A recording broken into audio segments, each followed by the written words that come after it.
yang bisa menjadikan kita mendapatkan husnul khatimah, yaitu memaksa amal-amal yang kita lakukan secara konsisten. Allah itu membagi amal sebagaimana Allah membagi rezeki. Ada yang dimudahkan sholat, ada yang dimudahkan puasa, ada yang dimudahkan sedekah. Beda-beda. Saya dimudahkan sholat tahajud, Ustaz. Walaupun saya kalau puasa sunnah susah banget saya itu. Tidak apa-apa. Lazimi sholat tahajud. Kalau saya itu sholat tahajudnya susah, Ustaz, bangun tengah malam susah. Tapi kalau saya puasa sunnah gampang. Lazimi puasa sunnah. Saya itu kalau kemudian sholat tahajud, puasa susah. Tapi kalau sedekah saya itu gampang. Lazimi apa yang Allah mudahkan. Siapapun yang hidup atas segala sesuatu yang dia biasakan, pada sesuatu yang dia biasakan itulah nanti dia akan dimatikan dan diwafatkan oleh Allah. Jangan sampai sujudmu itu kosong dari 3 permintaan. Mintalah kepada Allah supaya diampuni dosamu. Mintalah kepada Allah husnul khatimah dan mintalah kepada Allah istiqomah. La yakhlu minas sujud fi salasati asya. Jangan sampai sujud kosong dari 3. Minta diampuni, husnul khatimah, istiqomah.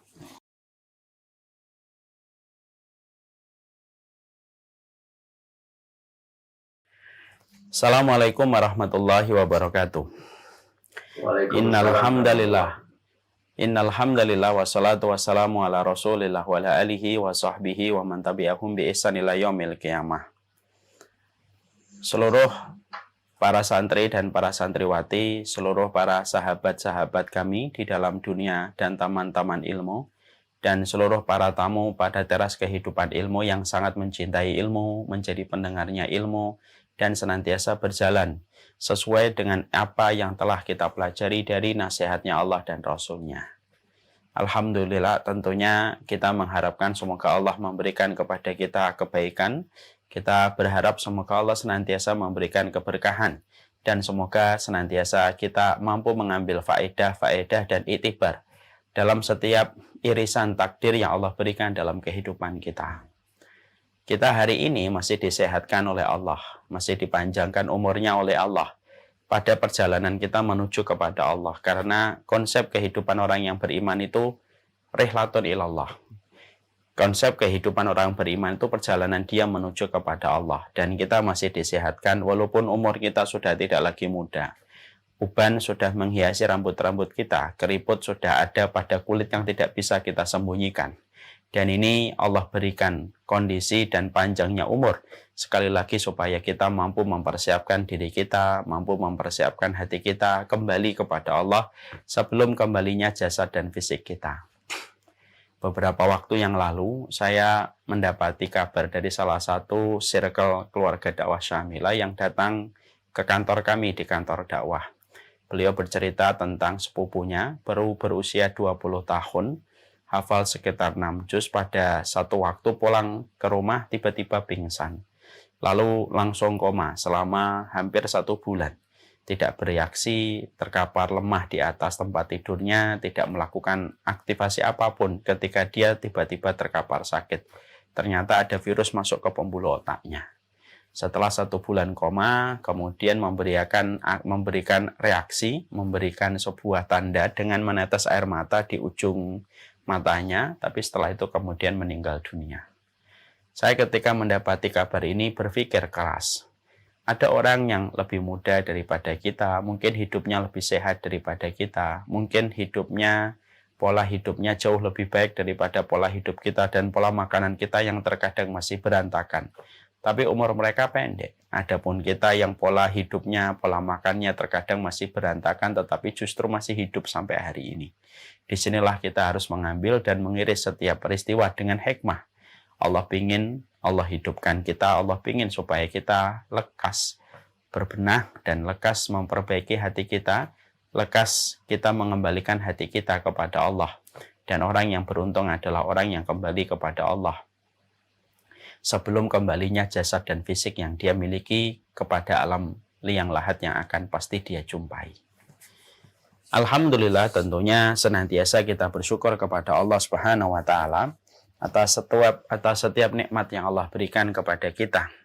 Karena memberikan kesyukuran itu merupakan ikhtiar untuk mendapatkan makna kecukupan dalam setiap apapun yang kita dapatkan. Hilangnya kecukupan di dalam kehidupan kita itu lebih mengkhawatirkan daripada defisit satu anggaran yang dibuat. Lebih berbahaya daripada bangkrutnya bisnis yang kita miliki.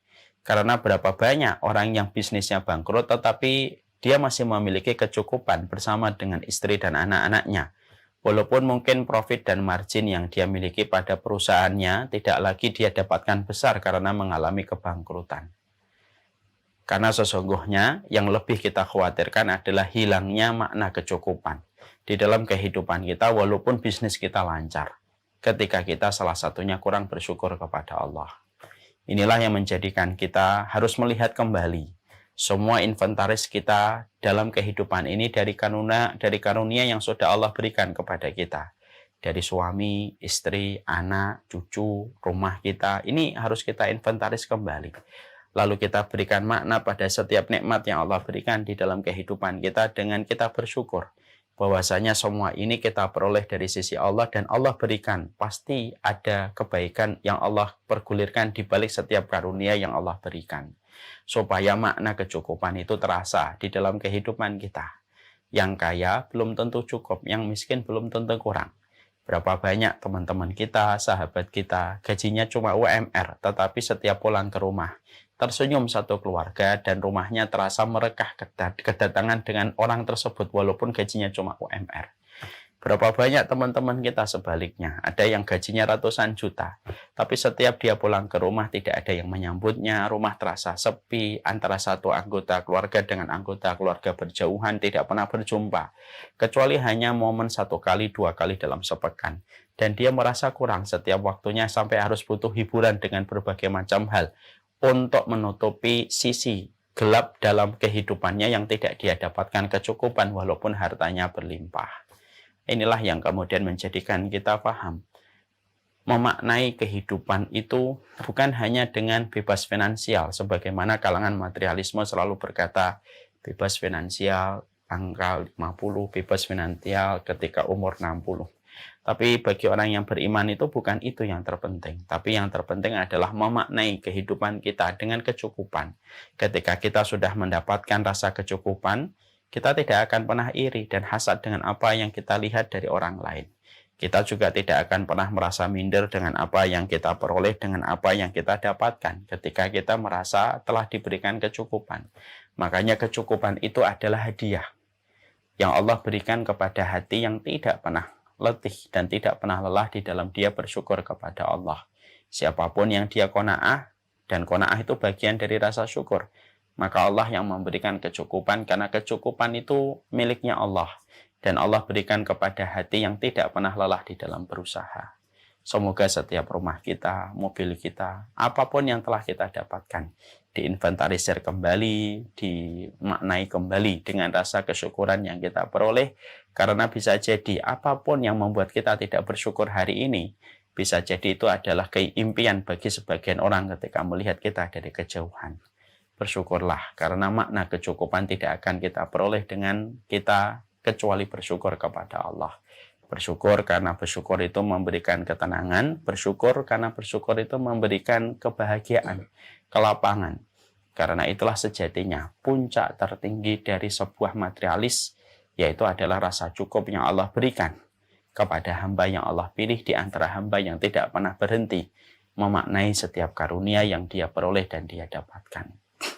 Semoga kita, anak-anak kita, bukan menjadi produk-produk materialisme yang mengejar kata cukup dengan kata deret. Ya. Karena cukup itu bukan angka deret. Kecukupan itu haknya Allah, diberikan kepada hamba yang Allah inginkan dengan syarat kesyukuran yang dia miliki pada setiap karunia yang Allah berikan. Kepada Allah kita bersyukur dan kepada Allah kita menggantungkan segala urusan kehidupan kita. Kita pada kesempatan hari ini akan membahas tentang satu tema yang sebenarnya tema ini adalah tema yang diperlukan oleh siapapun di antara orang yang beriman kepada hari akhir. Baik di ujung barat ataupun di ujung timur. Yaitu adalah bagaimana kita mendapatkan perjalanan dunia diakhiri dan ditutup dengan mendapatkan husnul khotimah pada akhir kehidupan kita. Bukan hanya saya. Bahkan setingkat Rasulullah Shallallahu Alaihi Wasallam pun, maka beliau pun di dalam hidupnya, ketika kita membaca riwayat, membaca hadis, kita menjumpai, kita mendapati bagaimana Rasulullah pun meminta kepada Allah supaya diberikan hati yang istiqomah. Karena dengan hati yang istiqomah, konsisten, taat kepada Allah dalam segala musim, bukan hanya di satu musim, maka itulah yang menjadikan seseorang itu akan mendapatkan husnul khotimah. Makanya Bapak dan Ibu tahu, kenapa Rasulullah itu tetap membaca ihdinas siratal mustaqim. Tunjukilah jalan kami yang lurus, tetap meminta hidayah. Padahal Rasulullah adalah orang yang paling beriman dan paling bertakwa dan sempurna kedudukan dia di hadapan Allah. Tapi kenapa masih minta hidayah kepada Allah? Maka dikatakan oleh Imam Ibnu Katsir, tidaklah seorang Rasul meminta hidayah kepada Allah. Padahal beliau telah menjadi orang yang dinobatkan paling dicintai oleh Allah, karena timbul rasa khawatir pada diri Nabi kalau beliau tidak mampu untuk istiqomah sampai akhir hayatnya untuk mendapatkan husnul khatimah. Dan inilah yang kemudian menjadikan kita akhirnya mengerti, ini bukan masalah yang kecil. Meminta perjalanan kehidupan kita ditutup dengan husnul khatimah itu persoalan besar.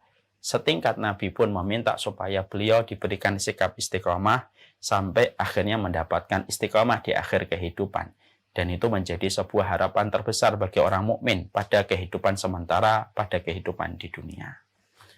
Di sisi yang lainnya, kita juga mengetahui tentang satu hadis, di mana kehidupan kita harus bercermin pada hadis ini dan kita harus banyak mengevaluasi kehidupan kita dengan hadis ini, supaya kita tidak menjadi orang yang lalai dan supaya kita tidak menjadi orang yang sombong dengan pencapaian ibadah yang telah kita lakukan.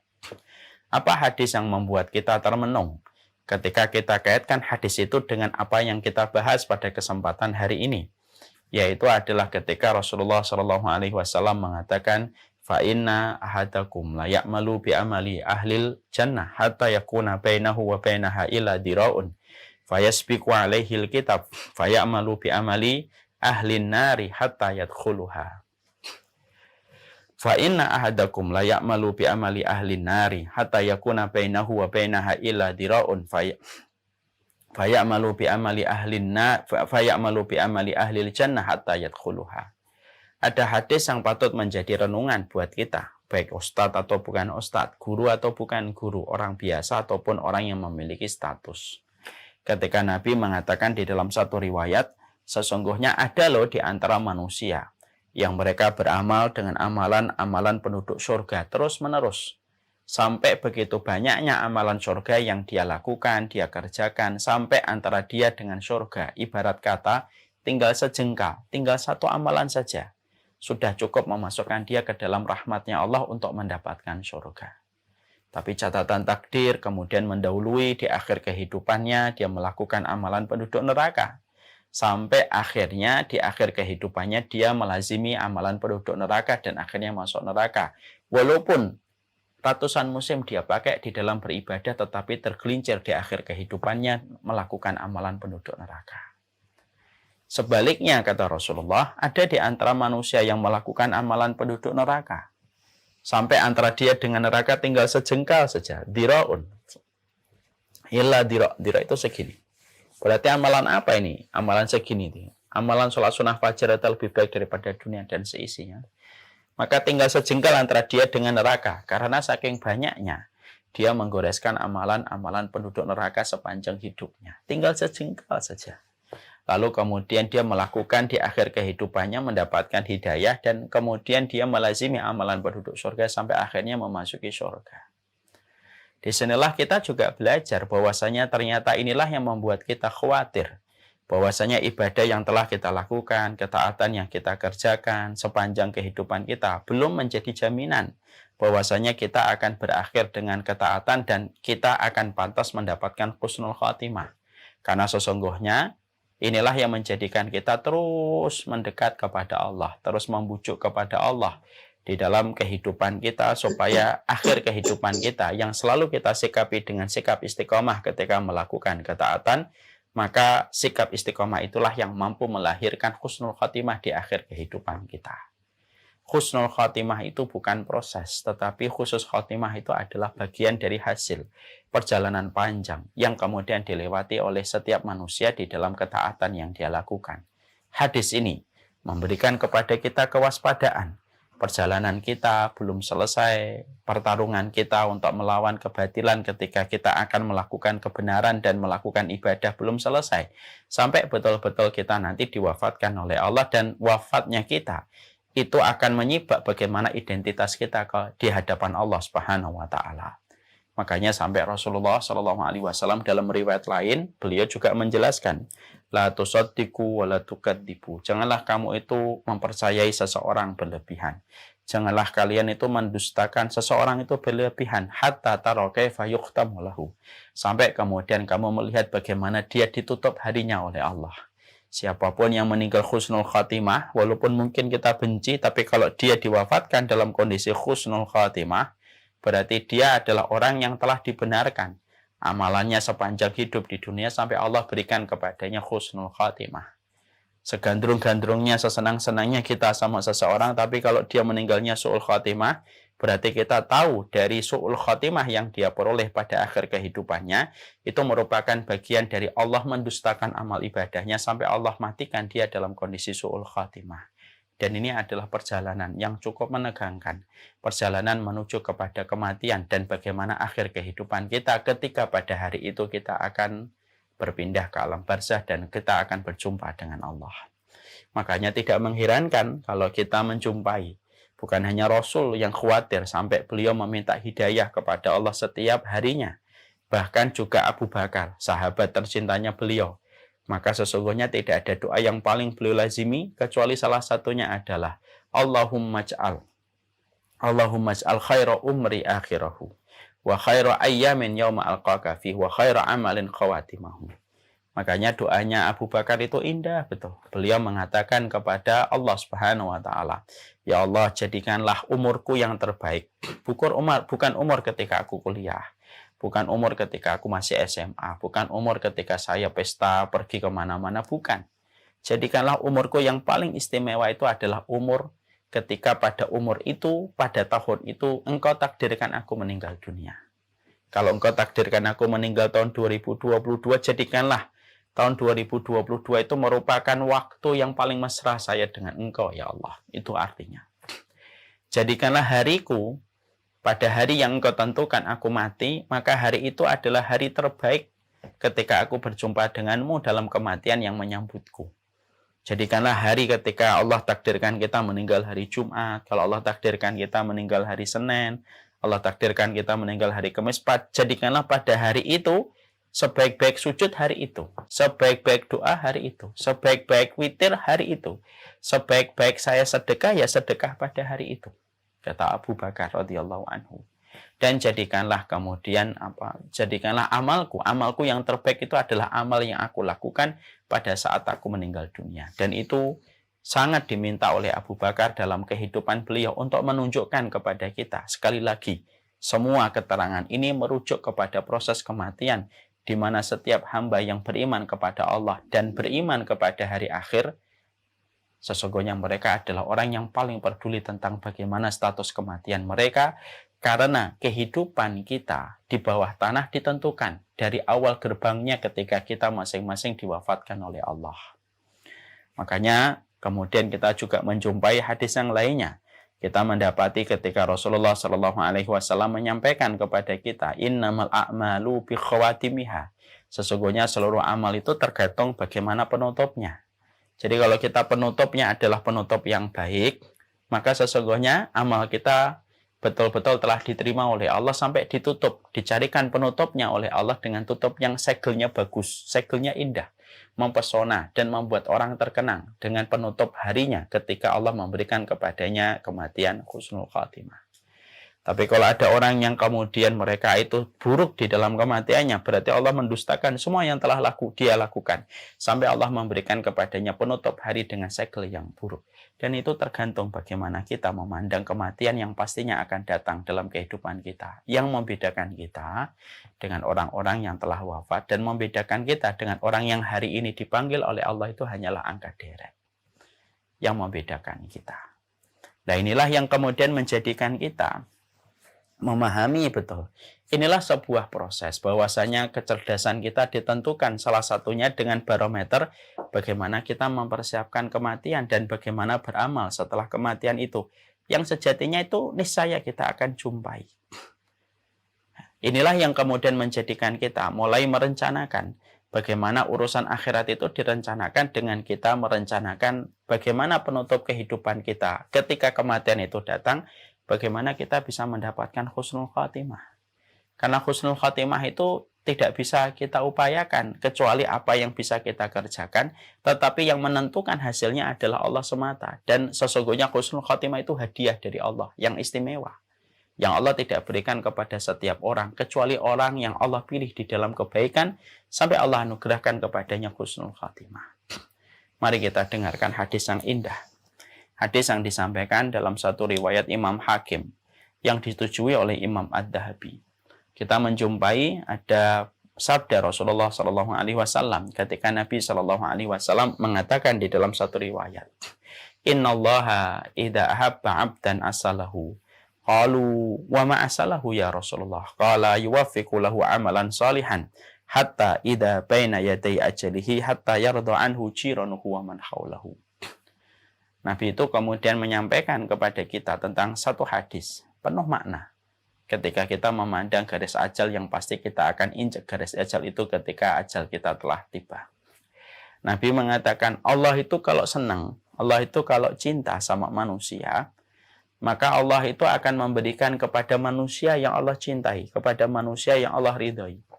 Bagaimana manusia itu akan diberikan oleh Allah, yaitu pemanis. Mereka akan diberikan pemanis. Para sahabat ketika mendengar sabda Nabi bahwasanya orang yang Allah cintai, orang yang Allah ridhoi akan diberikan pemanis. Mereka bertanya, wa ma'asalahu ya Rasulullah. Apa itu pemanisnya yang Allah berikan kepada orang yang Allah cintai? Ketika orang yang Allah ridhoi, yang Allah cintai akan diberikan pemanis ya Rasulullah. Maka Nabi kemudian menjawab, yuwaffiqu lahu amalan salihan hatta idza baina yaday ajalihi hatta yarda anhu jiranuhu wa man haulahu. Artinya pemanis itu adalah apabila ada orang yang Allah cintai, kemudian dia mendekati garis ajal, maka sebelum dia mendekati garis ajal dan sebelum dia menginjak garis ajalnya, garis finishnya dalam kehidupan, yuwaffiqu lahu amalan salihan. Allah akan sibukkan dulu dia untuk melakukan amal salih. Yang asalnya jalan, dibuat duduk membaca Quran. Yang asalnya kemudian masih di jalan, dijadikan sampai lalu dia khutbah.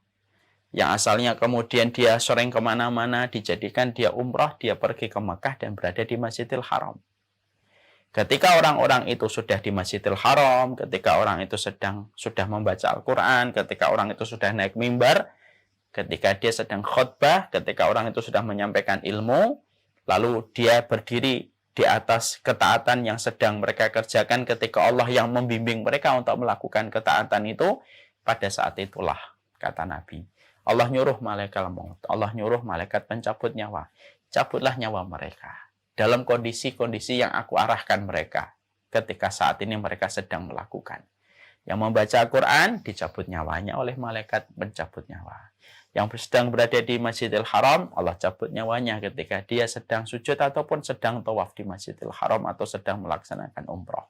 Yang sedang khutbah, Allah cabut nyawanya ketika sedang khutbah. Yang sedang di majelis ilmu, dia kemudian dicabut nyawanya. Atau mungkin dia sedang ngaji, sedang habis bertanya, maka pada saat habis bertanya, dia dicabut nyawanya oleh Allah.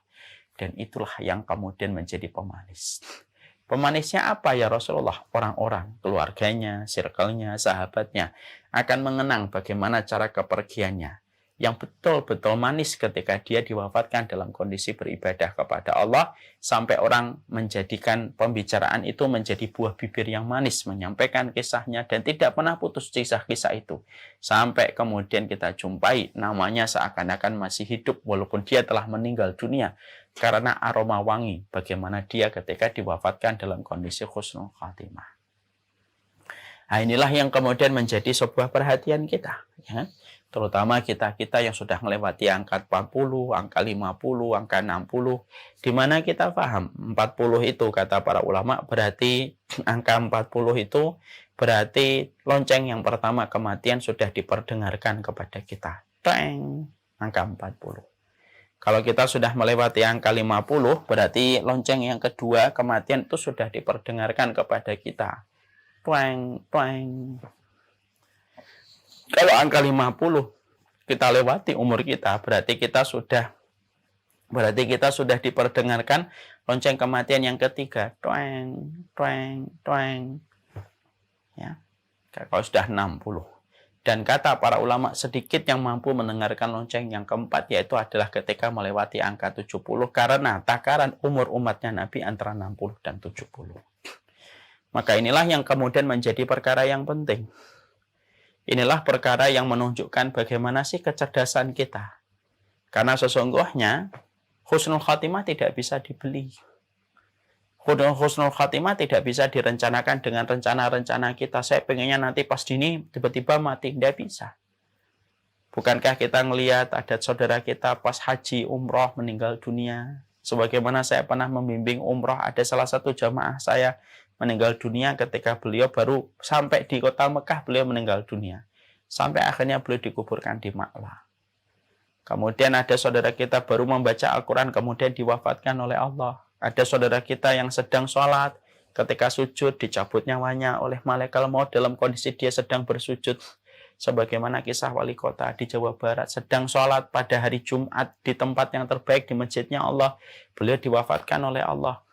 Maka semua itu merupakan sebuah impian dan merupakan sebuah cita-cita dalam kehidupan kita.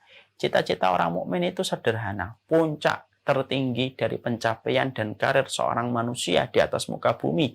Kalau konteksnya berbicara tentang iman dan hari akhir, adalah bagaimana ketika seseorang itu diwafatkan dalam kondisi husnul khatimah.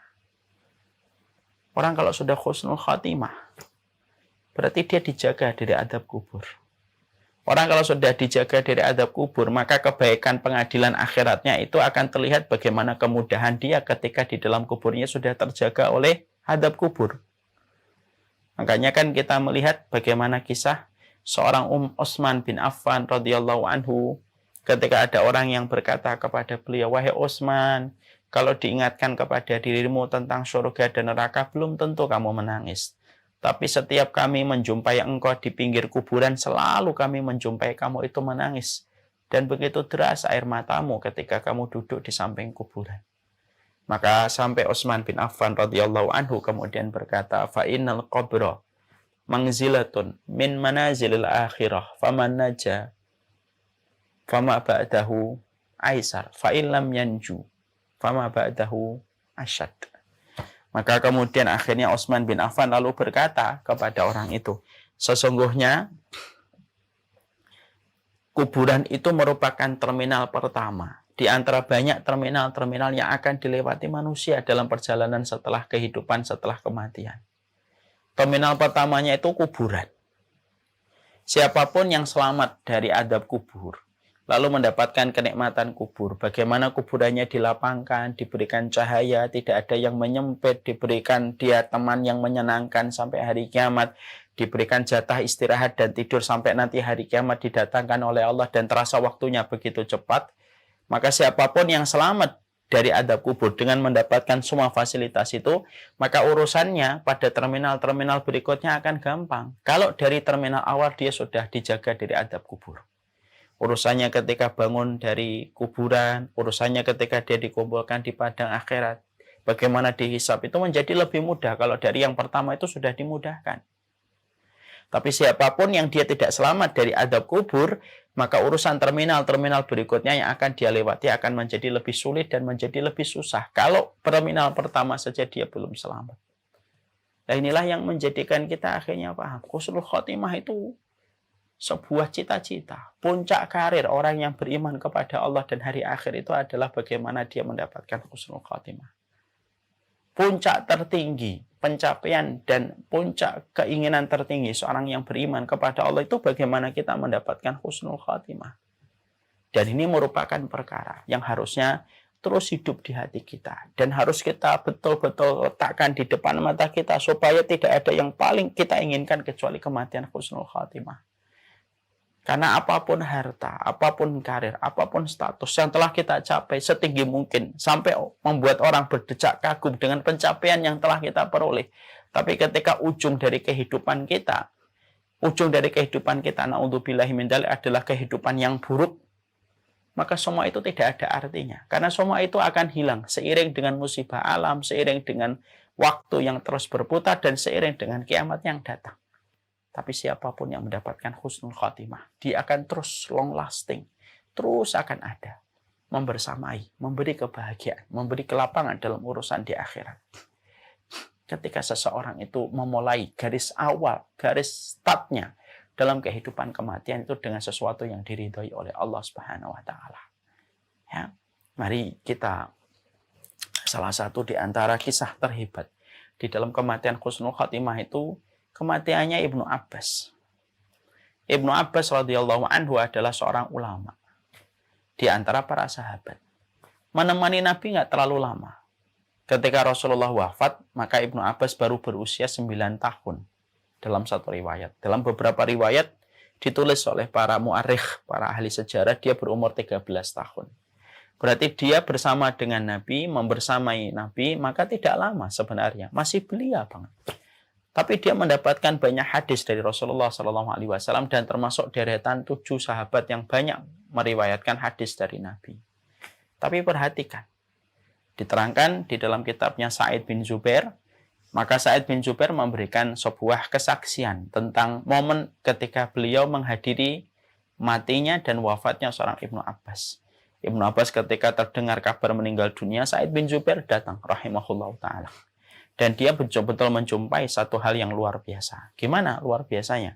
Ketika Ibnu Abbas radhiyallahu anhu, kemudian beliau sudah dimandikan, kemudian dikafani, maka ketika beliau diangkat, maka tiba-tiba ada burung putih yang masuk ke tempat kerandanya Ibnu Abbas radhiyallahu anhu. Dan ketika orang-orang mencoba untuk melihat burung itu, maka burung itu hilang. Tidak tahu perginya kemana. Padahal baru saja dia mendarat ke kerandanya Ibnu Abbas. Baru saja manusia itu kaget dengan apa yang mereka saksikan dari burung putih yang masuk pada keranda Ibnu Abbas ketika beliau akan dibawa ke liang lahat. Tiba-tiba baru saja kekagetan mereka melihat kejadian yang semacam itu. Kata Sa'id bin Zubair, tiba-tiba terdengar suara lantunan ayat yang dibaca sungguh sangat merdu. Di mana ayat itu mengatakan, ya ayyatuhan nafsul mutmainnah irji'i ila rabbiki radiyatan mardiyah. Wahai pemilik jiwa yang tenang, pulanglah kamu kepada Allah dalam kondisi kamu diridhai oleh Allah dan Allah pun ridho kepadamu. Lalu Sa'id bin Zubair berkata, manusia yang baru saja dikagetkan dengan peristiwa burung yang masuk ke kerandanya Ibnu Abbas, lalu mendengar suara lantunan yang begitu indah, mereka langsung melihat siapa yang membaca lantunan ayat yang begitu indah. Dan tidak ada satupun di antara kerumunan manusia sebanyak itu yang mengaku membaca ayat tersebut. Dan ayat itu misterius dibaca, di mana orang-orang berprasangka itu merupakan lantunan bacaan dari para malaikat ketika menyambut ruhnya seorang Ibnu Abbas radhiyallahu anhu. Inilah kematian yang sebenarnya dikenang di dalam sejarah. Menjadi buah bibir yang manis bagi setiap orang. Walihada falyamalul amilun. Dalam perkara inilah kita ini berlomba-lomba. Dalam perkara inilah yang kemudian kita mempersiapkan. Makanya kemudian setelah kita memahami bahwasanya ini adalah merupakan bentuk dari kecerdasan iman kita kepada hari Allah, kepada iman kepada Allah dan hari akhir, maka disinilah kemudian kita harus tahu apa sih yang kita harus lakukan. Bagaimana perjalanan kita ketika uban sudah mulai tumbuh, ketika keriput sudah mulai tidak bisa kita sembunyikan, ketika kita tidak bisa melawan seleksi alam. Apa yang kemudian planning yang kita bisa lakukan, ikhtiar yang bisa kita kerjakan. Karena setiap dari kita masih punya peluang untuk mendapatkan husnul khatimah. Kalau engkau pendosa, banyak berbuat kemaksiatan di masa lalu, ketika engkau kuliah, ketika engkau kerja, banyak dosa yang kamu lakukan, banyak kemaksiatan yang saya kerjakan. Jangan putus asa, husnul khotimah tetap bisa didapatkan, karena amal itu tergantung penutupnya. Allah tidak melihat hari yang kemarin, tapi Allah melihat bagaimana ke depan kamu ketika dimatikan dalam kondisi apa. Bagi kita yang kemudian taat, bagi kita yang sudah beribadah selama ini, tidak banyak maksiat di masa muda, tidak banyak maksiat ketika nikah, betul-betul menjaga, maka jangan sampai sombong ketika itu bisa memperdaya kita. Karena apapun bisa terjadi sebelum kematian itu datang dalam kehidupan kita. Maka inilah yang kemudian menjadikan kita akhirnya, apa yang kita harus kerjakan? Apa yang kemudian kita harus lakukan untuk memantaskan diri kita pada proses kematian kita? Supaya kita termasuk orang yang kelak ketika di atas keranda itu tidak perlu ketakutan gitu. Lalu kemudian bisa mengatakan kepada orang yang mengangkat kita dari 4 orang itu, kita mengatakan, Qaddimuni, qaddimuni. Ayo segerakan. Jangan lambat-lambat untuk membawa aku ke liang lahat, karena saking rindunya orang itu untuk panen di liang lahatnya, sebagaimana petani yang tidak sabar melihat panen ketika dia menanam lebih dari 3 bulan. Karena Rasulullah mengatakan, "Idza wudi'atil janazatu ala anakir rijal idza kanat salihatan qalat qaddimuni qaddimuni." Karena ada satu hadis yang indah betul kata Nabi. Kalau ada orang salih ketika diangkat di atas pundak orang yang memikul mereka, kalau dia adalah orang yang salih, maka dia akan mengatakan, qaddimuni qaddimuni. Ayo dong cepat supaya aku ketemu dengan liang lahatku dan berjumpa dengan apa yang dijanjikan oleh Allah. Dan supaya kita terhindar dari orang-orang yang idza kanat ghairu sholihah. Yang kata Rasulullah itu kalau dia bukan orang yang sholih, maka ketika dia diletakkan di atas keranda, dia ketakutan. Betul. Lalu kemudian mengatakan, ya laitaha aina tadhabuna biha. Celaka sekali, kemana kalian akan membawaku pergi? Tinggalkan aku di sini dan jangan bawa aku ke sana. Dan itu kemudian adalah pilihan kita hari ini. Kita berada pada satu masa yang dimimpikan jutaan orang yang sekarang terkubur di dalam kuburan. Kita masih ada kesempatan, para pendosa masih ada kesempatan, karena amal kita dilihat oleh Allah bagaimana penutupnya. Para ahli ibadah, jangan berputus asa untuk terus mempertahankan kompetisi akhirat kita menuju kepada titik akhir yang pasti kita akan dapatkan, yaitu adalah dengan kematian yang pasti akan menjumpai kita. Bukan mati yang kita khawatirkan, tapi bagaimana cara kita meninggal di atas kematian, itulah yang paling mengkhawatirkan. Kematian itu banyak. Kematian itu sebabnya banyak. Tapi kematian itu cuma menampilkan 2 status. Husnul khotimah atau su'ul khotimah. Dan itu tergantung pada proses apa yang kita lakukan di dalam persiapan kita. Kematian hati lebih buruk daripada kematian. Karena orang kalau sudah buruk hatinya, dia tidak akan pernah mempersiapkan kematian. Dia nggak akan peduli dengan kematian. Dia akan benci kepada kematian. Makanya para ulama mengatakan, al-qalbu mayyit. Hati yang mati itu lebih parah daripada kematian itu sendiri. Dan itulah yang kemudian menjadikan kita merenung kembali. Puncak karir kita di dunia itu tidak ditentukan oleh status dan berapa perusahaan yang mampu kita bangun. Bukan itu. Karena kehidupan kita bukan di sini, kehidupan kita di akhirat. Tapi puncak karir tertinggi kita ditentukan bagaimana proses akhir dari kematian kita. Dan itulah yang akan menentukan status kita di dalam kehidupan di alam kubur dan menentukan bagaimana status kematian kita di akhirat kelak di hadapan pengadilan Allah. Orang yang telah mendapatkan husnul khatimah, ya, 3/4 perjalanan akhiratnya sudah ringan betul. Ketika terlihat bagaimana dia dimatikan oleh Allah. Karena sekali lagi, kematian husnul khatimah itu bukan kematian biasa. Kematian hadiah. Kematian anugerah. Dan Allah berikan hanya kepada hamba yang Allah kehendaki. Dan hari ini, kita sedang berada pada masa yang masih bisa memungkinkan bagi kita untuk memetik keridhaan dan kecintaan Allah. Setelah kita mengetahui ini, maka kemudian pembahasan kita berlanjut. Apa yang harus kita lakukan? Apa yang harus kita kerjakan? Supaya kemudian akhir kehidupan kita menjadi akhir kehidupan yang baik. akhir kehidupan yang husnul khatimah dalam kehidupan kita. Tidak perlu kita khawatirkan kapan waktunya. Tidak perlu kita khawatirkan kapan terjadinya. Kita, orang yang beriman, melihat kematian itu antara harapan dengan takut. Ya, tidak boleh terlalu harap, tidak boleh terlalu takut. Tidak boleh terlalu pede, tidak perlu terlalu takut. Kadang-kadang ada orang ketika menuju kepada kematian ketakutan. Boleh. Takut itu bagian dari fitrah. Kita menuju kematian takut. Karena ingat dosa kita, karena kita ingat kemaksiatan kita, akhirnya timbul rasa takut. Itu hal yang wajar. Saat saya takut kematian. Bukankah saya juga takut kematian juga? Kenapa manusia beriman kadang takut ketika melihat kematian? Karena kematian itu adalah akan menghentikan laju ketaatan kita dan tidak bisa membuka kembali pintu tobat kita. Dan kita teringat dengan dosa-dosa kita, kemaksiatan kita, tobat kita yang belum tentu menjadi tobatan nasuha. Makanya maaf ya, jangan kemudian kita menyombongkan diri. Janganlah kemudian kita menyombongkan diri kita.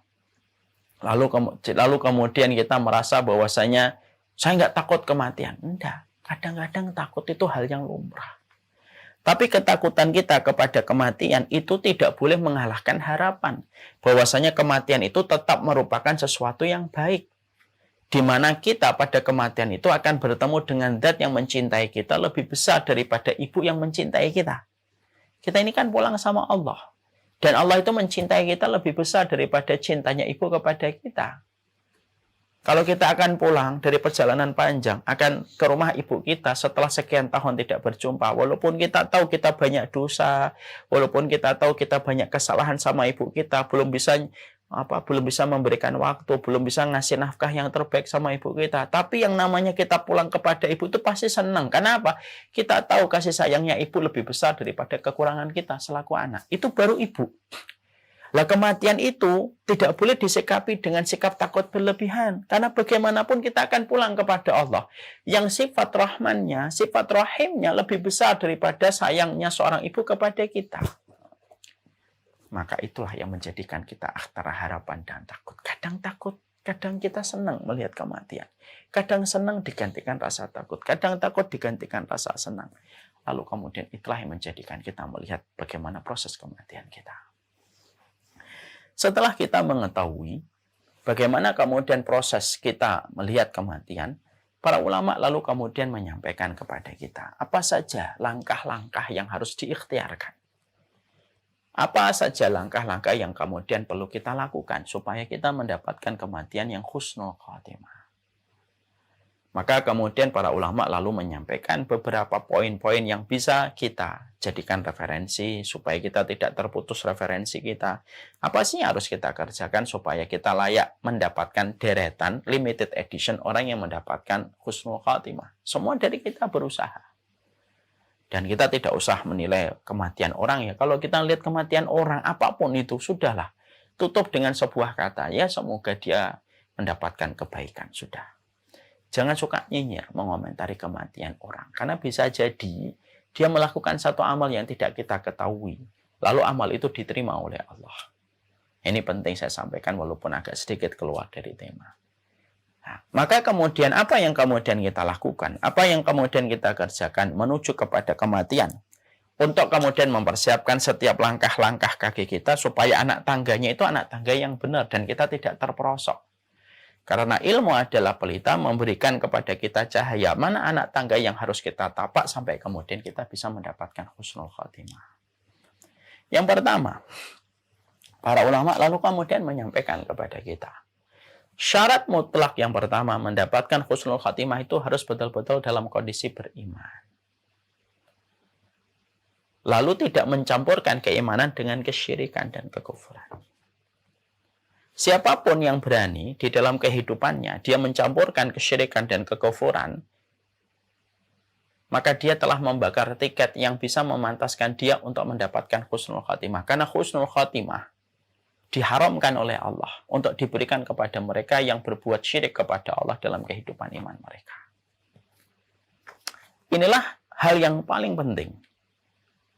Karena membicarakan tentang husnul khatimah itu yang paling pokok basicnya itu adalah keimanan. Makanya siapapun yang mereka mencampurkan keimanan mereka dengan kesyirikan-kesyirikan yang mereka kerjakan, maka sesungguhnya mereka jauh api dari panggangnya, dari kematian pada husnul khotimahnya. Makanya saya pernah menjumpai ada satu kisah nyata, ada seseorang yang dia melakukan kesyirikan pada benda-benda yang dia kultuskan. Lalu dia meyakini benda-benda itu memiliki kekuatan-kekuatan magic dan mistik. Pada saat ketika beliau mendapatkan sakratul maut, begitu beratnya beliau mendapatkan sakratul maut, dan seakan-akan nyawanya itu ditarik dikit-dikit pada proses sakratul mautnya itu. Sampai kemudian ada ustadz yang kemudian mencoba membantu. Kenapa ini sakratul mautnya berat? Seakan-akan sedikit demi sedikit tidak mati-mati. Gitu. Padahal kita paham puncak rasa sakit yang pernah diderita manusia itu puncak rasa sakit yang pernah dialami manusia ketika sakratul maut. Puncak rasa sakit itu ya sakratul maut. Makanya orang kenapa ketika sakratul maut itu diem? Kenapa orang ketika sakratul maut itu tidak teriak-teriak? Karena rasa sakitnya sudah melemahkan semua sendi syarafnya, sampai sendi syaraf tidak bisa memberikan perintah kepada otak, otak tidak bisa memberikan perintah kepada mulut untuk berteriak. Itulah yang dinamakan sakaratul maut. Puncak rasa sakit manusia itu sakaratul maut. Paling sakit. Puncaknya dari sakaratul maut itu kalau sudah kemudian falaula idza balagatil hulqum, kalau sudah ngelewatin tenggorokan, gitu. Itu puncak rasa sakitnya. Kalau kemudian kita tahu bahwasanya puncak rasa sakit sudah sedemikian kuatnya dirasakan manusia ketika sakaratul maut. Ada orang-orang yang sakaratul mautnya itu dalam kondisi yang berat, betul. Ditambah sampai lamanya dia sakaratul maut itu, dan para ulama menyampaikan ditimpakan sakaratul maut yang panjang kepada mereka yang berbuat kesyirikan. Makanya ketika fulan tadi, bapak tadi, ketika akhirnya beliau sakaratul mautnya lama, gitu, ada ustadz kemudian menyarankan, ada nggak sesuatu yang dilakukan oleh beliau? Keluarganya menceritakan tentang kebiasaan bapak ini. Sampai akhirnya barang-barang itu dikumpulkan, lalu kemudian dihancurkan, dan setelah itu bapak itu meninggal.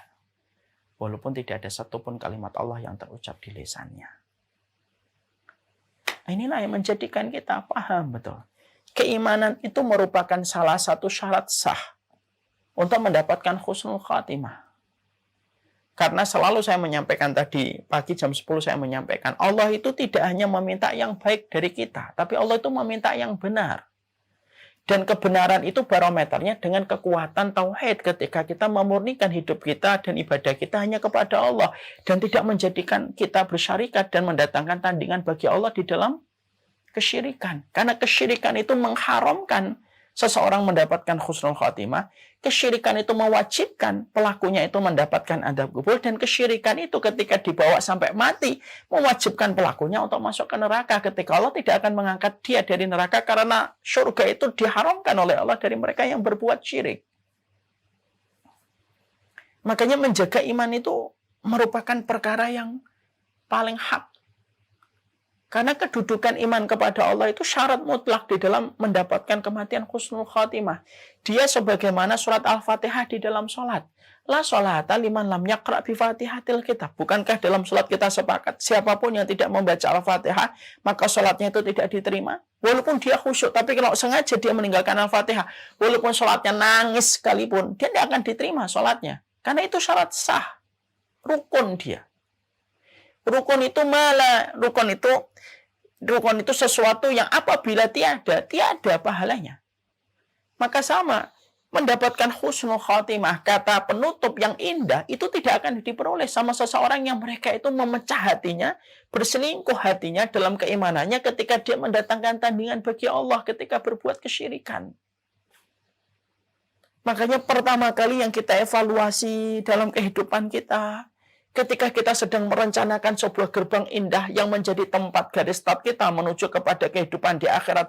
Demi Allah ya, kehidupan di akhirat yang dimulai dengan kematian tidak akan pernah menyapa dengan keindahan bagi mereka yang telah berani melakukan sesuatu yang paling dimurkai oleh Allah.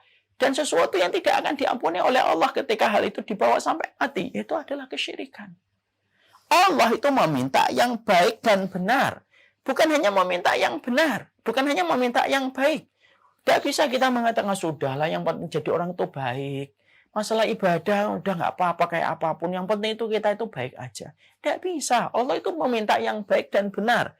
Bukankah guru SD ketika dulu ngasih ujian kepada kita, guru SD itu memberikan perintah, jawablah dengan jawaban yang baik dan benar. Baik itu diukur dengan akhlak kita. Bagaimana kita kepada sesama manusia. Benar itu barometernya adalah bagaimana iman kita. Ketika iman ini tidak tercampur dengan kesyirikan. Makanya kalau kita kemudian membedah masalah yang pertama, maka ketika kita membedah yang pertama, kemudian ada yang bertanya, gimana Ustaz saya menjaga iman saya supaya tidak tercampur kesyirikan? Itulah pentingnya ilmu. Inilah yang kemudian menjadikan kita harus mengetahui betul tentang keimanan. Apa itu kesyirikan, apa itu tauhid, apa itu akidah salimah, akidah yang benar pada kehidupan kita. Karena, sekali lagi, mustahil seseorang itu akan mendapatkan kematian husnul khatimah kalau dia tidak betul-betul beriman kepada Allah dan tidak mencampurkan imannya dengan kesyirikan. Makanya Bapak dan Ibu tahu, kenapa orang ketika di ujung kehidupannya, ketika merasakan sakaratul maut, apa kewajiban kepada keluarga yang tersisa dan masih sehat? Maka kewajiban yang tersisa pada saat itu adalah ketika kita yang hidup mentalkin dengan ucapan La ilaha illallah. Sebagaimana hadis riwayat Muslim, lakinu ala mautakum la ilaha illallah. Talqin itu. Orang yang akan meninggal di antara kalian dengan ucapan la ilaha illallah. Kenapa kok talqinnya la ilaha illallah? Supaya betul-betul memantapkan orang itu ketika akan meninggal dunia, tidak ada ilah yang berhak disembah pada kehidupannya sampai tarikan nafas yang terakhir, sampai ketika nyawa sudah berada di kerongkongan, kecuali dia mengimani bahwasanya tidak ada ilah yang berhak disembah kecuali adalah Allah. Karena sesungguhnya setan, iblis, tidak akan berhenti untuk menggelincirkan manusia. Bahkan ketika seseorang akan meninggal dunia dalam sakaratul maut, setan itu datang. Tapi kita tidak merasa, bagi yang masih sehat dan masih hidup ini tidak merasa. Yang bisa merasakan itu orang yang akan meninggal dunia. Setan akan datang dan kemudian mencoba untuk memurtadkan dia supaya dia keluar dari agama Allah pada detik-detik yang terakhir. Yang disebut dengan, ini adalah last battle-nya.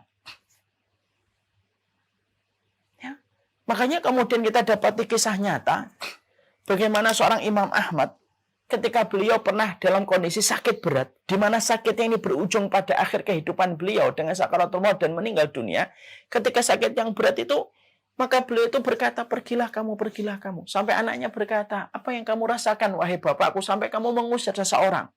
Imam Ahmad bin Hanbal, muridnya Imam Syafi'i, kemudian berkata, datang kepadaku setan dalam bentuk makhluk. Dari sebelah kanan dan sebelah kiriku. Yang sebelah kanan mengatakan kepadaku, masuklah kamu ke Yahudi, kamu akan selamat. Datang setan dari sebelah kiriku dan mengatakan, masuklah kamu kepada Nasara supaya kamu itu selamat. Dan aku usir mereka. Saya ketika membaca riwayat bagaimana historinya seorang Imam Ahmad ketika akan meninggal dunia, langsung teringat dan langsung mengkaitkan dengan hadis Nabi. Kenapa orang yang akan meninggal dunia disuruh membacakan talqin? Karena betul-betul kita harus menjaga imannya dia. Supaya imannya itu tidak tergadaikan. Supaya imannya tidak sampai tergelincir. Karena tidak ada yang diinginkan setan itu kecuali adalah tergelincirnya manusia di akhir kehidupan. Karena mereka tahu. Selama masih ada keimanan, maka peluang untuk masuk surga itu masih ada. Selama masih ada tauhid, maka mereka itu akan tetap masuk surga. Walaupun mungkin ada di antara orang yang bertauhid dosanya banyak. Tapi satu waktu dia akan memasuki surga. Nah, ini yang menjadikan kita mengerti. Betul. Inilah yang pertama. Jadi yang pertama yang kita lakukan dalam proses yang ikhtiar yang kita lakukan. Di dalam proses menuju kepada husnul khatimah itu apa? Pastikan betul. Ya, iman kita. Jangan sampai melakukan kesyirikan. Walaupun itu trending, walaupun itu viral, walaupun orang sedunia mengatakan itu tidak apa-apa, tetapi ketika kita ngerti bahwasanya di situ ada sebuah perilaku mendatangkan tandingan bagi Allah yang disebut dengan kesyirikan, selesai, harus dijaga. Karena la ilaha illallah yang kemudian kita miliki di atas keimanan, ini akan menjadi sebuah bitokoh, akan menjadi sebuah kartu nanti di pengadilan Allah. Dan bitokoh la ilaha illallah ketika seseorang itu betul-betul beriman, kalau diletakkan di satu timbangan, maka timbangan la ilaha illallah itu lebih berat, walaupun pembandingnya itu adalah dunia dan seisinya, itu lebih berat la ilaha illallah. Karena keagungan kalimat ini ketika kita lazimi sepanjang hidup. Makanya kemudian kita mendapati apa yang disampaikan oleh Rasulullah SAW, oleh Allah. Ya ayyuhalladzina amanu taqullaha haqqa tuqatih wa la tamutunna illa wa antum muslimun. Makanya tidak main-main ketika kita menjumpai apa yang disabdakan oleh, apa yang difirmankan oleh Allah. Wahai orang yang beriman, bertakwalah kamu dengan sebenar-benar takwa. Wala tamutunna illa wa antum muslimun. Jangan sekali-kali kamu mati kecuali kamu seorang muslim yang berdiri di atas kalimat la ilaha illallah. Imannya harus benar. Dan ini sesuatu yang tidak bisa digadekan, tidak bisa dikurangi, tidak bisa ditawar, tapi dilazimi. Bagaimana kemudian kita betul-betul beriman kepada Allah dan tidak mencampurkan iman dengan kesyirikan dan kekufuran. Ini yang pertama. Yang kedua, perkara yang kemudian bisa menjadikan seseorang itu mengakhiri perjalanan hidupnya dengan husnul khatimah, yaitu adalah orang yang sering menyembunyikan amal kebaikan dan amal ketaatan yang dia lakukan dan dia kerjakan. Ya. Allah itu paling senang kalau hamba yang beriman bertransaksi dia kepada Allah, lalu dia sembunyikan transaksi dia, ibadah yang dia lakukan itu dia sembunyikan dari mata manusia. Semakin sedikit manusia yang tahu, semakin sedikit orang yang mengerti tentang apa ketaatan yang kita lakukan kepada Allah, semakin besar menjadikan seseorang itu akan diberikan anugerah husnul khatimah. Karena Allah akan angkat mereka yang betul-betul mampu merahasiakan amal yang dia kerjakan dan mampu untuk menyembunyikan amalnya. Makanya sampai para ulama terdahulu itu saking mereka punya semangat untuk menyembunyikan amal, sampai kemudian kita menjumpai uktumu hasanataka asyaddu min sayyi'atika. Tutup amal kebaikanmu sebagaimana kamu menutup amal keburukan dan aib kamu. Kenapa sih para ulama salah, para ulama terdahulu punya semangat yang membara, energi yang tidak pernah ada habisnya untuk menyembunyikan amal? Karena mereka tahu semakin disembunyikan, semakin menjadikan amal itu mendapatkan penghormatan dari Allah. Kenapa? Karena tidak banyak mata yang mengetahui, hanya Allah yang mengetahui. Makanya bukankah orang yang sedekah dengan tangan kanan, tangan kirinya tidak tahu akan mendapatkan naungan dari Allah? Bukankah laki-laki yang akan berzina dengan seorang perempuan tidak ada mata yang tahu, kemudian dia tinggalkan perempuan itu karena takut kepada Allah? Di saat orang itu tidak ada yang tahu perbuatan dia mendapatkan naungan dari Allah? Bukankah disebutkan orang yang mendapatkan pertolongan dan naungan dari Allah adalah rajulun dzakarallahu khalian fafadat ainahu, seseorang yang berzikir kepada Allah, menetes air matanya tetapi tidak ada yang tahu tentang tetes air mata dia? Itulah yang dicintai oleh Allah. Jadikanlah kemudian kehidupan kita ini punya gudang, di mana pada gudang itulah kita menyimpan seluruh amal-amal yang kita lakukan. Dan tidak perlu kemudian kita ekspos apa yang kita kerjakan, hatta kepada orang yang terdekat kita sekalipun. Semakin engkau pandai untuk menyembunyikan amal yang kamu lakukan, semakin pandai kamu menyembunyikan ibadah yang telah kamu kerjakan, maka nilai pahala yang kamu dapatkan dari sisi Allah itu semakin besar dan semakin mahal di sisi Allah. Kayak barang limited edition. Kalau ada Vespa, ada mobil limited edition, harganya mahal. Kenapa kok mahal? Karena diproduksinya tidak banyak. Dan tidak banyak orang memiliki supaya tidak terlalu pasaran produk itu. Yang memiliki hanya 17, yang memiliki hanya 100, yang memiliki hanya 300 di Indonesia misalkan. Maka dia tidak menjadi pasaran. Akhirnya mahal. Sama ketika amal itu eksklusif dan tidak menjadi pasaran, ketika tidak perlu banyak orang tahu. Itulah salah satu perkara yang menjadikan orang husnul khatimah. Merahasiakan amal ibadah. Tidak perlu kita menceritakan amal ibadah orang lain. Ustadz, kalau saya ceritakan supaya orang nyontoh, silahkan. Kalau memang kamu merasa kuat. Para ulama terdahulu mereka sadar kok bahwasanya mereka itu berat untuk memperlihatkan amal, untuk menjaga niat, maka mereka sembunyikan. Riya itu tipis sekali. Riya itu bagikan semut hitam di atas batu hitam di tengah kegelapan malam, yang mana kita tidak merasa. Dan kita harus ingat sebuah kata-kata. Kalaulah setiap manusia tahu betapa cepatnya dia dilupakan oleh manusia ketika dia mati. Ya, karena Kita ini kalau mati itu manusia itu paling cepat melupakan kita. 1 hari, 2 hari dia merasa kehilangan, tapi setelah itu dia melanjutkan kembali perjalanan hidupnya dengan banyak masalah. Kalaulah setiap manusia itu tahu dan sadar betapa cepatnya dia dilupakan oleh manusia, dia tidak akan habis-habisan untuk mempertontonkan amal hanya untuk mendapatkan tepuk tangan manusia. Sembunyikan amal.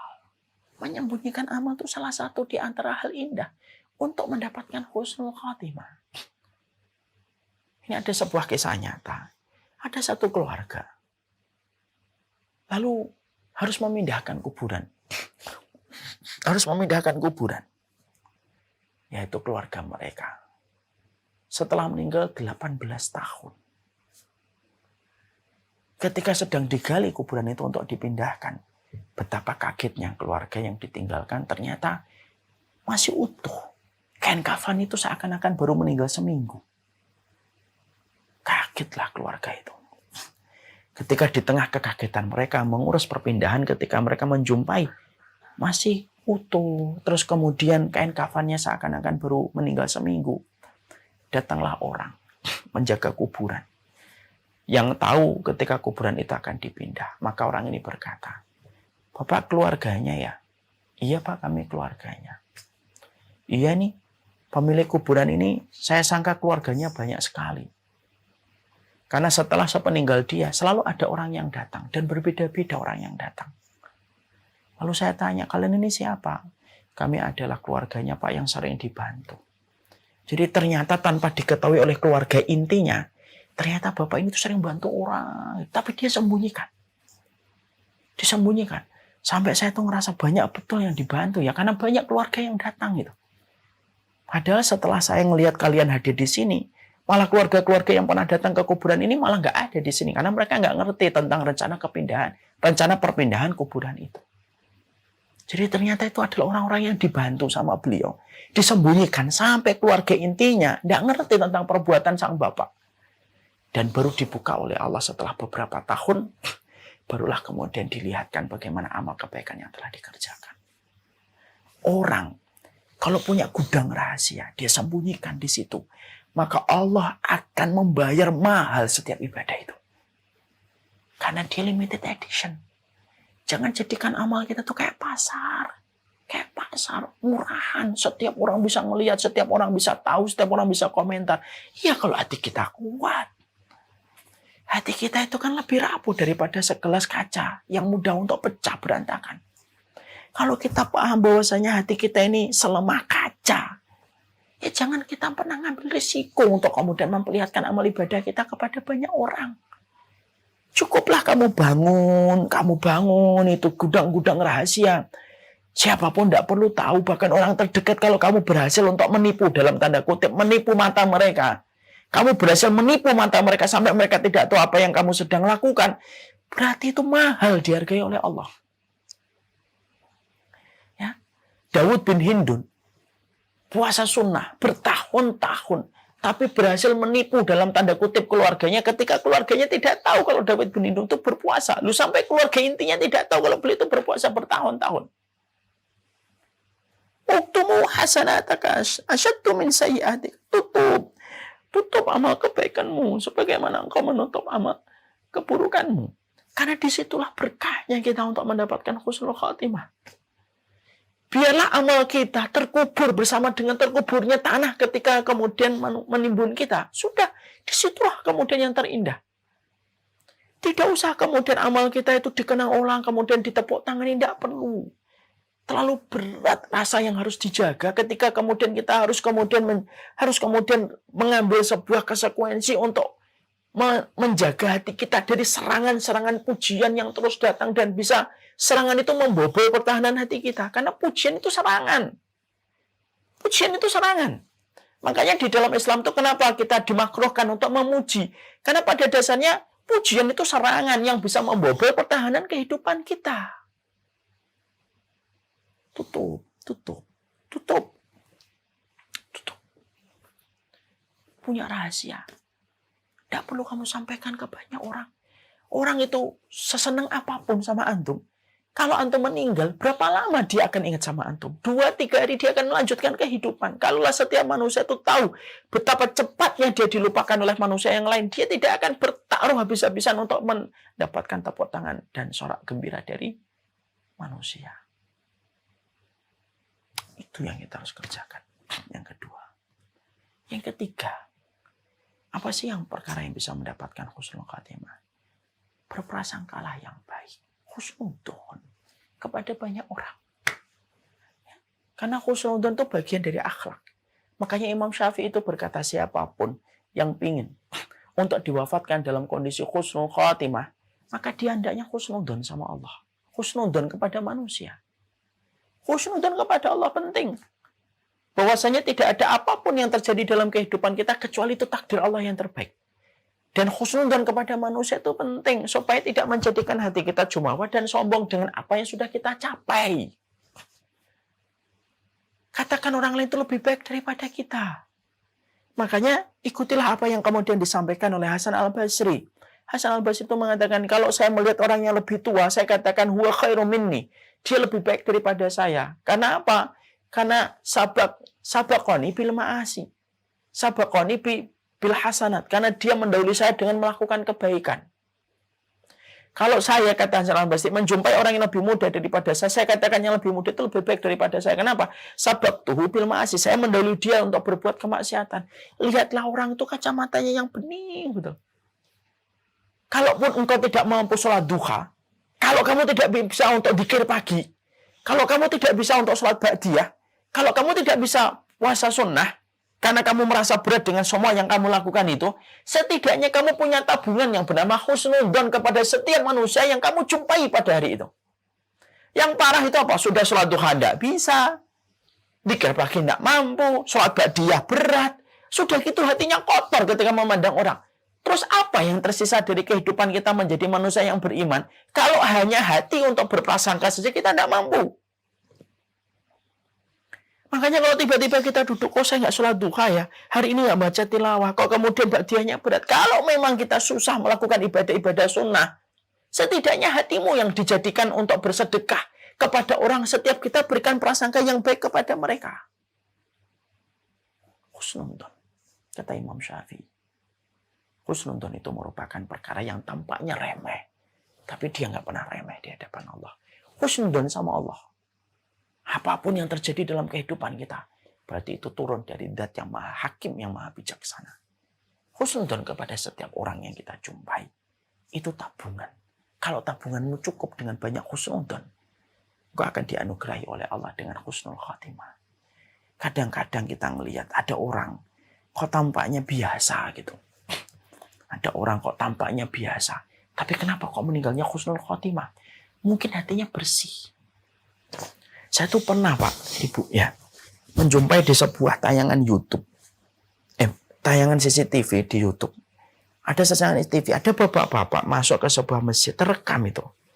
Orang tampaknya itu penampilannya biasa. Penampilannya itu kayak biasa. Terus ketika sholat, dia masuk ke shaf yang kedua. Bukan shaf yang pertama. Kemudian sholat. Tampaknya itu biasa banget. Biasa banget tampaknya itu. Tapi Masya Allah, ketika kemudian dia sholat, lalu pada rakaat yang kedua sujud dia. Sujud itu menjadi sujud terakhir yang dia tidak pernah bangkit dari sujudnya. Meninggal dunia. Padahal secara penampakan itu biasa banget.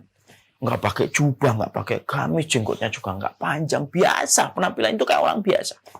Tapi meninggal ketika sujud.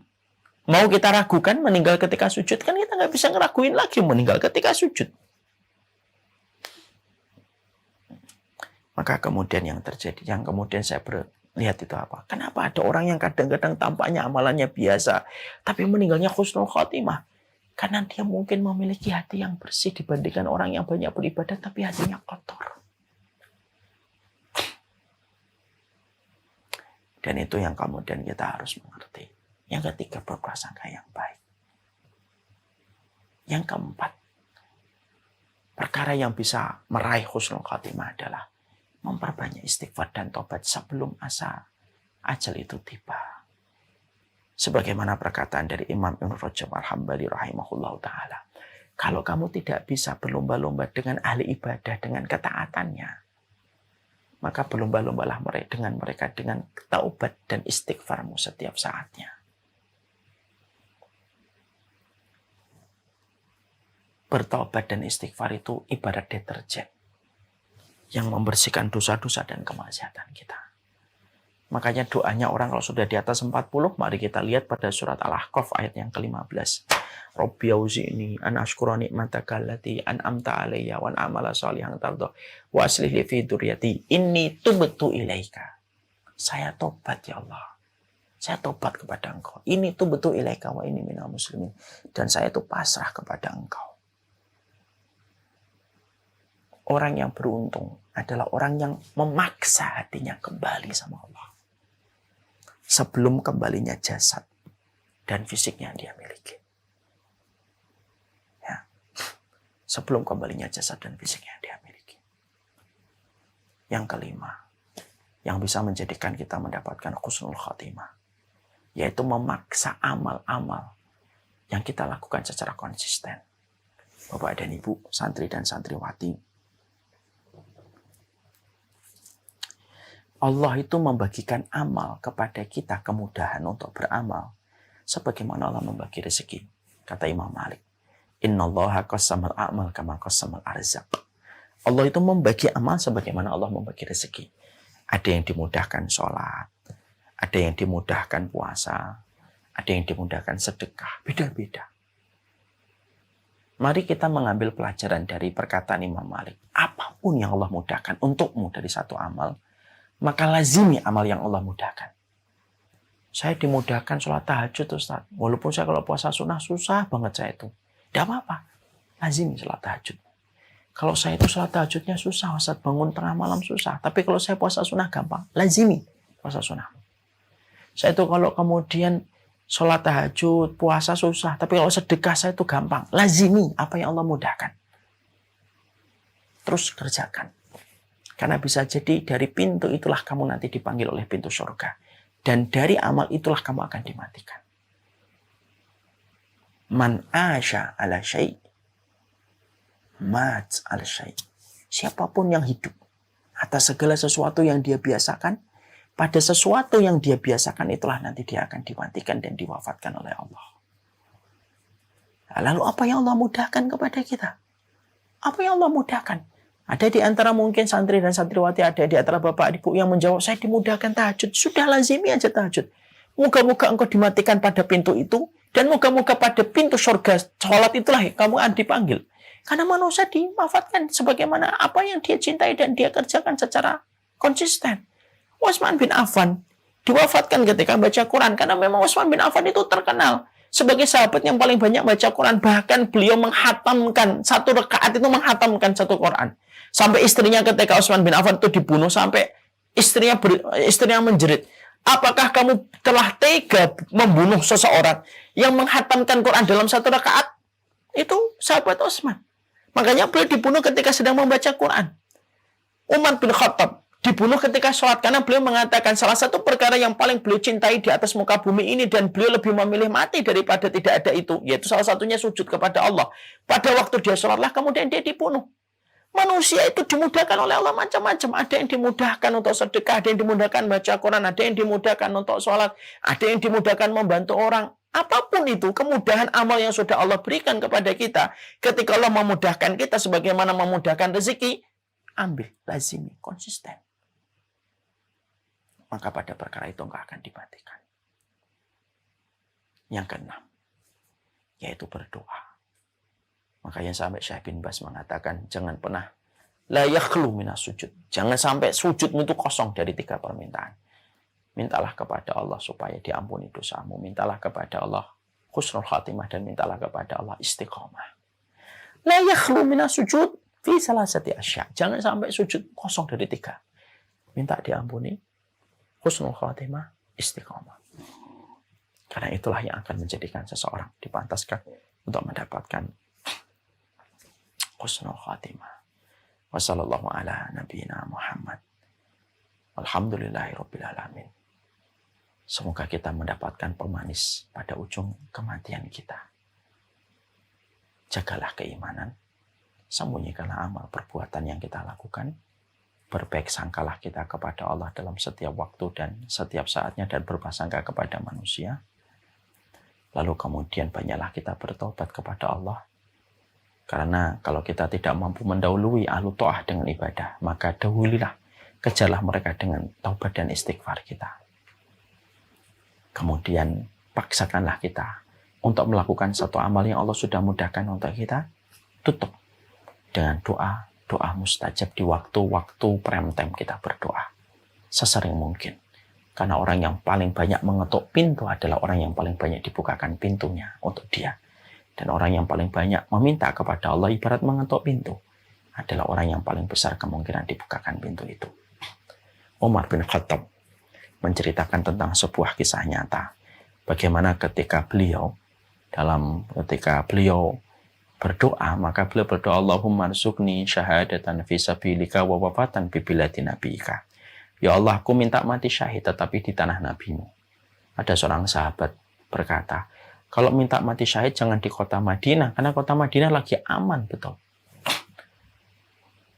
Mintalah mati syahid itu di Palestina, di Syam, di tempat-tempat yang jauh yang saat itu sedang ada ekspansi jihad. Tapi Umar bin Khattab tidak ragu dengan doanya. Dia tetap berdoa, ya Allah, matikanlah saya mati syahid, tapi di kota nabimu. Dan Allah anugerahkan cash dan kontan persis dengan apa yang diminta. Beliau meninggal di kota Nabi, Madinah, ditusuk pada peristiwa sholat subuh oleh Abu Lulu'ah, seorang majusi yang berkhianat ketika dia dendam kepada Umar bin Khattab yang telah menghancurkan kerajaan Persia. Dan itu dibayar kontan oleh Allah Subhanahu wa Ta'ala. Berdoalah, karena berdoa itu melampaui sesuatu. Berdoalah karena merubah yang mustahil menjadi mustajab. Berdoalah karena yang jauh bisa menjadi dekat.